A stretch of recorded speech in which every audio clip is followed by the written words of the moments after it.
আজকে আপনাদের অভিনব এক ডিজাইনারের গল্প দেখাচ্ছি।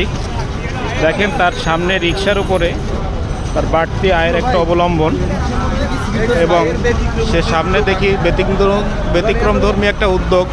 আপনার নাম কি ভাই? আপনার বাড়ি কোথায়? সাতক্ষীরা। আপনি এটা কি, এই উদ্যোগটা কে নিল? আমি এটা ডিজাইন কে করেছে? আমি নিজেই করছি। কি চিন্তা করে আপনি এভাবে একটা ডিজাইন করলেন আপনার রিক্সার? এই নিজে ভাবলাম যে প্যাশন এটা হকারি করে বিক্রি করে না, ওরা যদি সংসার চালাতে পারে তা আমি পাশাপাশি আমি একটা ব্যবসা করলাম।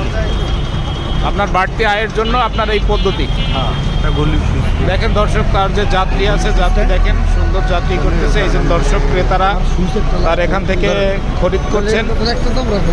ভাই আপনার এটা এই উদ্যোগটা কেমন মনে হচ্ছে তার? হ্যাঁ, অবশ্যই অনেক ভালোই মনে হচ্ছে। উনি রিক্সা চালাইতেছে, পাশাপাশি একটা অন্য একটা ব্যবসা করতেছে। এক দিলে দুই পাখি যারে বলা হয়, তো এটা এরকম আমি মনে করি সবাই এরকমই করা উচিত। করলে আমি মনে করি আরও স্বাবলম্বী হবে, যতটুকু করতেছে আরও ভালো হবে ইনশাল্লাহ, এটাই আশা করি।